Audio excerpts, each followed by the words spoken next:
Et bonjour les amis, je vous retrouve ce matin, enfin ce matin il doit être midi presque, sur notre spot, vue sur mer. Regardez un petit peu là-bas, on voit encore le phare et puis la pointe de Saint-Mathieu.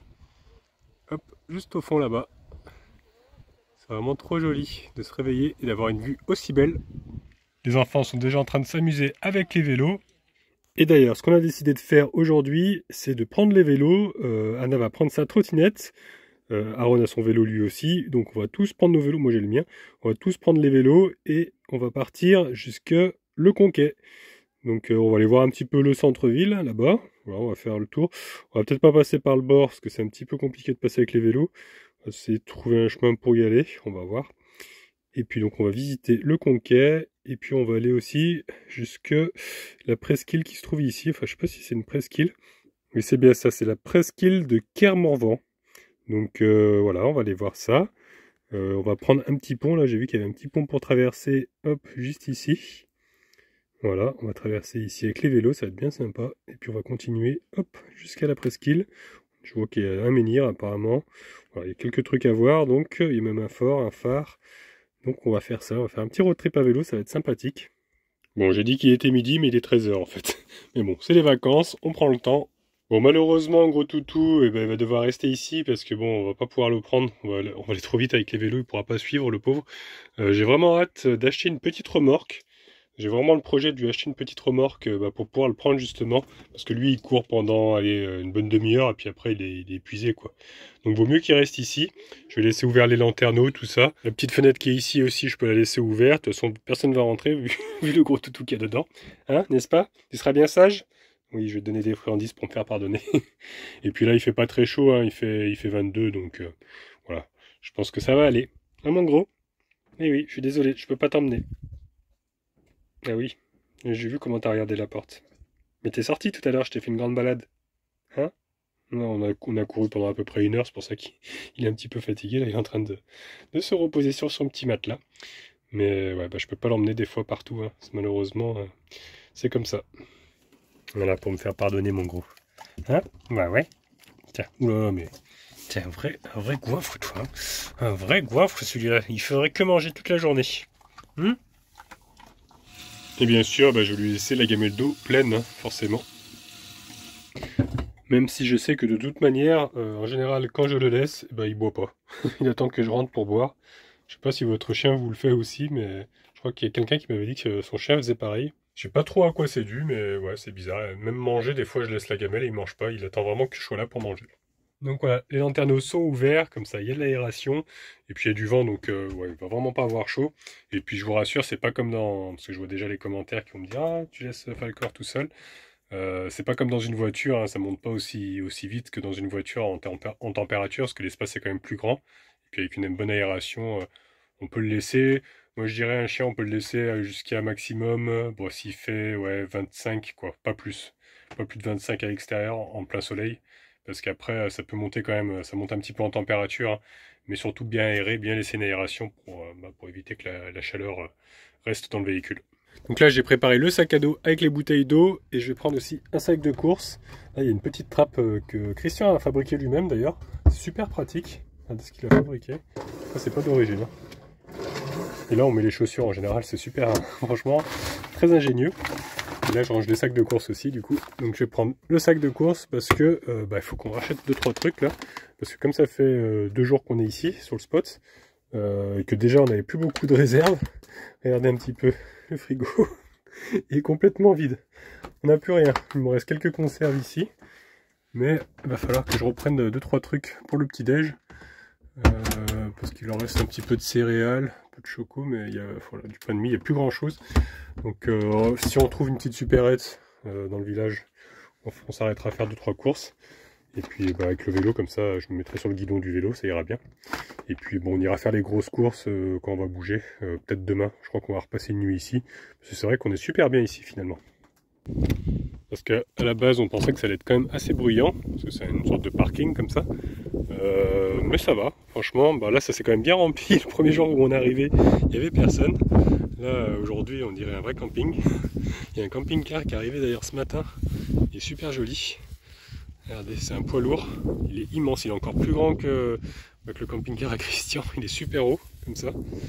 Et ouais, il est vachement grand, je crois que c'est une famille qui vient, enfin qui sont en vacances à l'intérieur, je sais pas s'ils vivent à l'intérieur, mais des Italiens. Excellent. Et là on peut voir qu'il y a ma petite femme qui est en train de préparer sa trottinette. Voilà, le vélo d'Aaron est prêt. Et puis bon, on va y aller. Bonjour. Bonjour. Vous venez souvent ici? Bah oui, depuis 2 jours, assez souvent. Un coup de main pour la remonter? Là, je sais pas trop comment, je me rappelle plus. Là tu galères un petit peu avec la poignée là, enfin le guidon. Par contre, il va falloir regonfler des pneus parce qu'ils sont complètement à plat. Je vais sortir la pompe. Je vais sortir mon vélo aussi qui est juste là, dans la soute. C'est censé être prêt à l'utilisation. Bah, c'est le stockage, je pense que ouais, ils doivent peut-être pas aller gonfler beaucoup à la base. Et puis avec le temps ça se dégonfle, il faut les contrôler quand même de temps en temps les pressions. Ouais, bah c'est vrai qu'on n'y pense pas, quoi. Ouais. Bon, ça y est, le vélo est sorti. Il y a encore pas mal de vent aujourd'hui, je sais pas si vous allez bien m'entendre. Donc allez les amis, je vais sortir la pompe, on va gonfler les pneus et puis on va pouvoir y aller. Donc j'ai regardé, il faut à peu près 45 PSI, ça équivaut à 3 bars. Donc allez, on va gonfler ça, parce que là il y a quasiment une barre, même pas. Et ce qui est marrant, c'est qu'en fait à l'arrière, eh ben, c'est un pneu increvable. Je cherchais la valve mais il n'y a rien. Par contre sur les pneus increvables, en général ça glisse un petit peu, donc tu feras gaffe quand il pleut parce que tu risques de faire du drift. Je veux pas dire, mais on est quand même pas mal assorti. Hein. Regardez, orange et noir ici, orange et noir là-bas. C'est la même couleur. Les enfants ils s'entraînent à faire des wheelings. C'est vrai qu'il me reste de l'alcool à 70. Hein. Parce qu'on a déjà eu des blessés. Voilà, on a eu quelques blessés déjà hier. Pas mal de croûtes. Hein, ça pique l'alcool à 70 ou pas? Ah oui, ah, ça c'est... Ouais. Ouais, mais au moins c'est désaffecté, c'est propre. Oui. Des belles croûtes. Oui. Bon, allez, on y va? Vous êtes prêts? Ouais, c'est parti. Allez, c'est parti!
Donc là on s'est arrêté pour admirer la vue. Regardez, on voit toute la presqu'île juste ici.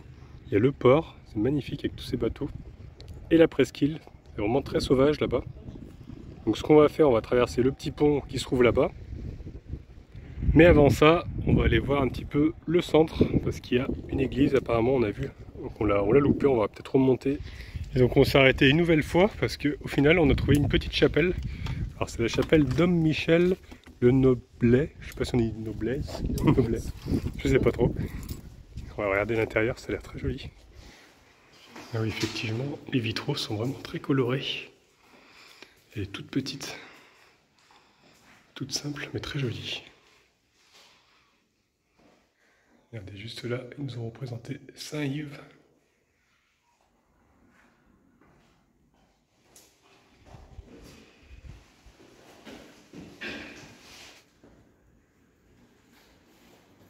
On apprend que Dom Michel le Noblet est devenu prêtre, et c'est un prêtre très particulier apparemment.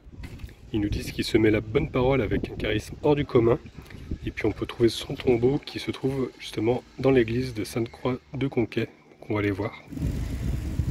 Et on arrive du coup devant l'église. Ouais, belle. Jeanne d'Arc qui nous accueille.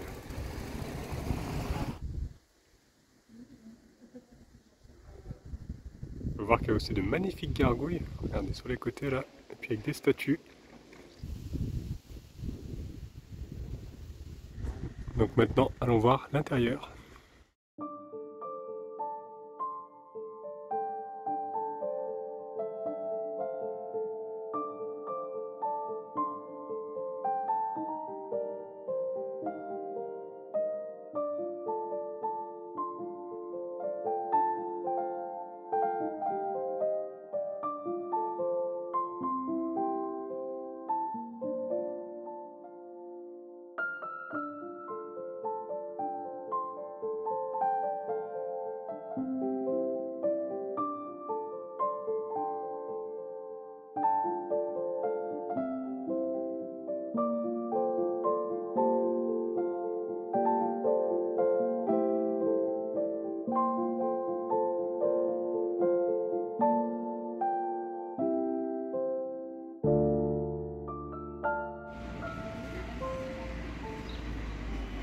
Donc du coup super, il y a un parking à vélo, donc la ville a tout prévu.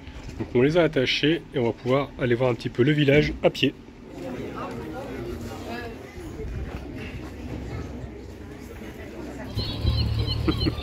Il y a Aaron. Et Aaron il sait très bien faire la mouette. Tu veux nous faire? C'est vrai qu'il devait trop bien. Il a un talent caché. Bon bah du coup on s'est arrêté pour manger. Un petit jambon beurre ici. Nous avons un autre jambon beurre là-bas. Là aussi. Et là-bas nous avons... Jambon cru, fromage. Voilà. Bon bah bon appétit. Moi j'ai pris juste une petite bière. Sans alcool, voilà. Parce que j'avais pas très faim.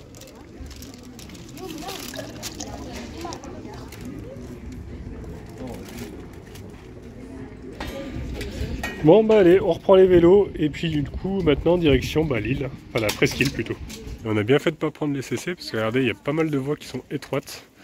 Donc pour passer c'est un petit peu galère. En tout cas, c'est pas mal sympa quand même le village, parce que c'est pas mal de routes pavées comme ça. Ouais, c'est sympa, j'ai bien aimé. Et on se rapproche tout doucement du pont. Et tout au fond là-bas. Bon, bah là on s'est un petit peu trompé. On est arrivé sur le quai. Regardez, c'est marée basse. Limite on pourrait traverser à pied, mais je pense qu'on va être plein de boue. Et le pont il est juste au fond là-bas, regardez. Hop, on l'aperçoit. Voilà, il est juste là. Donc il faut qu'on remonte un petit peu pour pouvoir passer. C'est pas ici.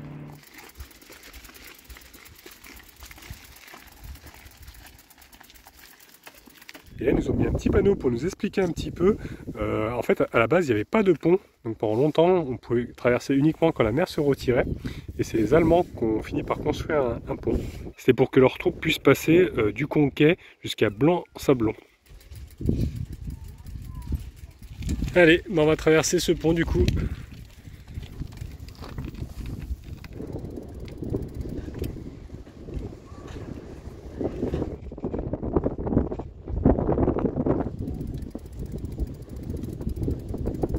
Et ici au bout du pont on peut apercevoir une sorte de manoir. Vraiment immense. Je sais pas trop qui c'est qui habitait ici. Mais en tout cas, je crois que les propriétaires n'ont pas très envie qu'on rentre à l'intérieur. Et donc on va continuer jusqu'au bout de l'île. Ouf, on vient de prendre une montée, je vous dis pas. Ça fait les mollets. C'est vraiment blindé, hein. On a bien fait de venir à vélo parce qu'on n'aurait même pas su se garer ici. De toute manière, les petits panneaux qu'on aime bien. Donc on n'aurait même pas pu se mettre. Il y en a quand même qui ont osé. Bon, après c'est plutôt des vannes qu'il y a ici. Regardez la magnifique vue qu'on a sur le Conquet, sur le village. Enfin, sur la ville même on peut dire. C'est beau. Hein. Et de l'autre côté, regardez-moi ça, l'eau elle est transparente. C'est magnifique, vraiment là. Regardez, je vais zoomer un petit peu. Je sais pas si vous voyez bien. Mais c'est beau, hein, ça donne envie là. Regardez de ce côté, c'est encore plus beau. On en prend plein les yeux. Oh, ça c'est trop beau, regardez-moi ça. C'est beau la Bretagne. Ah oui, c'est beau la Bretagne, ouais. La plage là-bas, elle est immense la plage.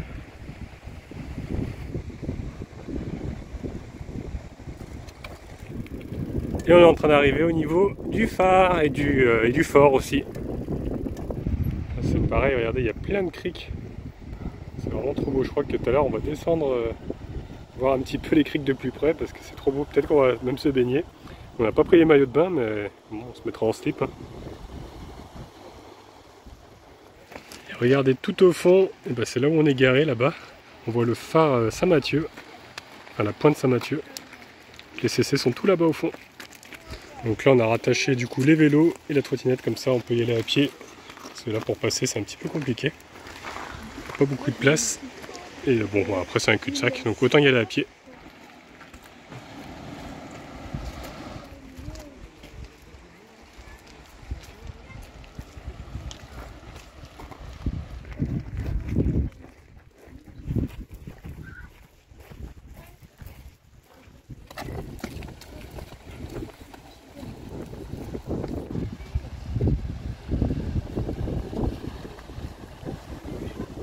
Et on arrive devant le phare, donc désolé je suis un petit peu en contre-jour par contre, et un petit peu sombre du coup. Et regardez tout au fond là-bas, on peut apercevoir l'île de Beniguet. Voilà, elle est vraiment très très loin, on la voit à peine.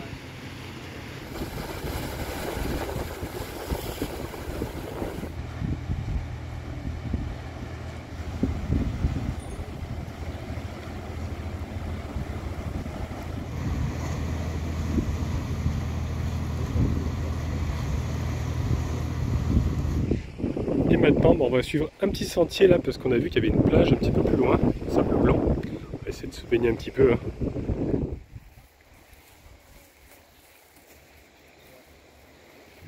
Regardez ici, on dirait qu'ils ont fait une retenue d'eau. Bon, par contre, j'irai pas me baigner personnellement, elle est complètement verte. Et la plage, par contre, elle se trouve tout là-bas. Je crois qu'on peut pas passer par ici. Je sais pas s'il y a un autre sentier pour. Ah, si, peut-être il faut continuer en montant ici là. On s'est rapproché un petit peu là pour voir. Et regardez, en fait, il y a un puits ici. C'est peut-être une source en fait qui sort du mur là. Ouais, c'est une sorte de source de l'eau potable. Enfin, peut-être qu'à l'époque il l'utilisait. Ou alors peut-être qu'il avait le linge. Je sais pas trop.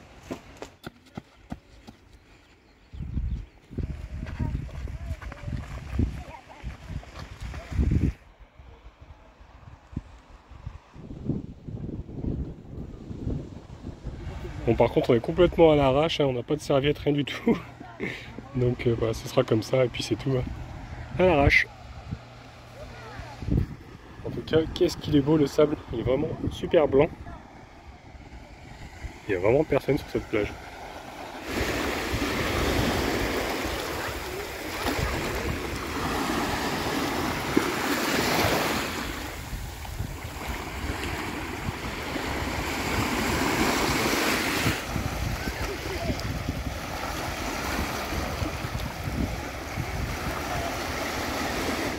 Regardez ça comme elle est transparente.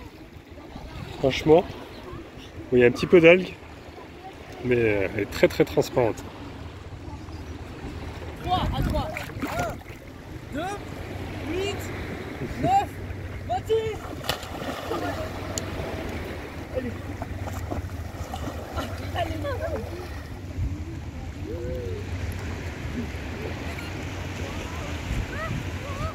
Et là on vient de voir qu'il y a un reste de méduse, je crois. Ça a l'air visqueux comme ça, ouais. On dirait bien une méduse.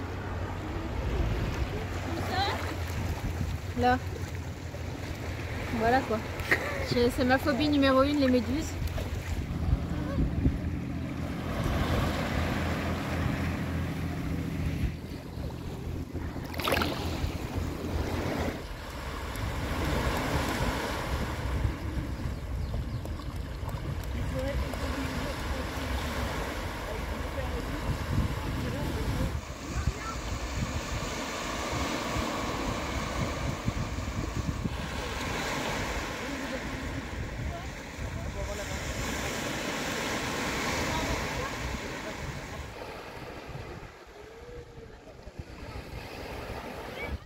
Et du coup maintenant après la petite séance plage, on est parti continuer un petit peu le bord de la falaise et on tombe un peu sur des ruines comme ça.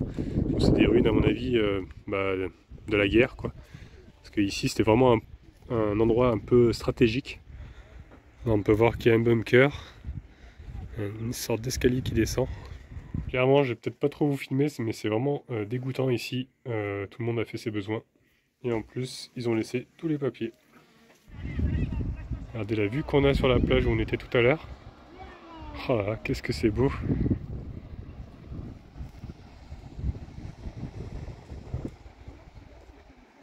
De ce côté-là, c'est quand même beaucoup plus propre. On s'est tagué.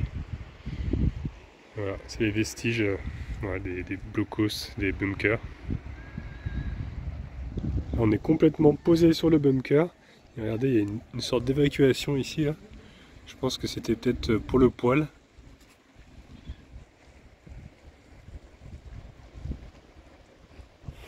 Et regardez ce qu'on vient de voir là, derrière les rochers. Il y a un autre fort là-bas. C'est beau. Hein. Je sais pas combien de fois j'aurais dit beau dans cette vidéo, magnifique. De quoi? Qu'est-ce qu'il y a? Regarde là-bas. Je sais pas trop ce que c'est. Et le fort? Ah ouais.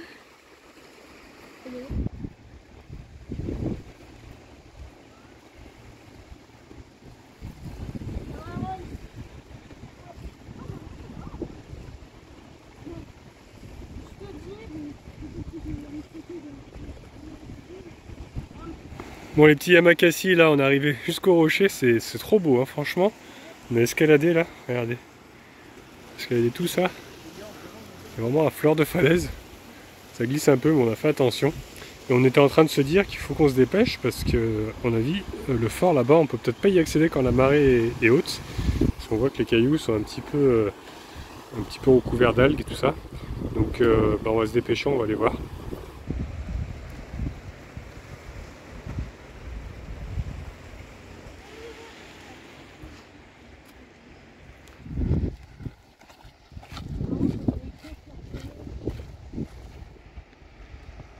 Regardez-moi ça, c'est quand même assez incroyable.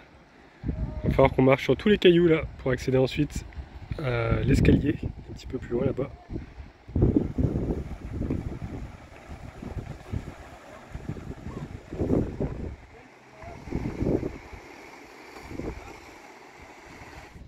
Les enfants ils s'éclatent, franchement c'est super. Bon, c'est un petit peu difficile d'accès quand même. Mais ça me rappelle quand j'étais plus jeune, j'adorais marcher sur les cailloux comme ça. Moi j'adore toujours d'ailleurs. Et voilà les amis, nous y sommes, regardez. Le fameux escalier dont je vous parlais. On dirait qu'on a traversé les époques. On se retrouve au Moyen-Âge. Ah, c'est beau.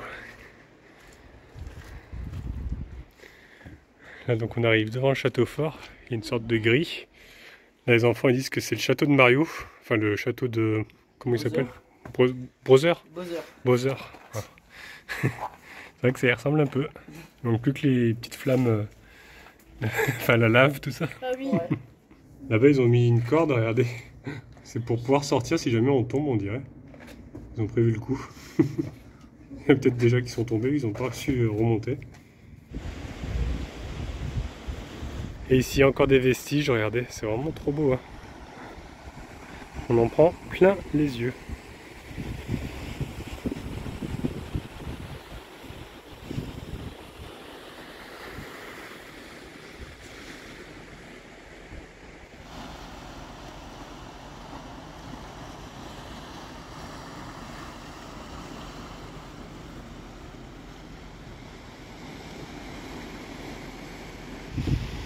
En tout cas, je pense qu'il y en a 3 qui vont bien dormir ce soir.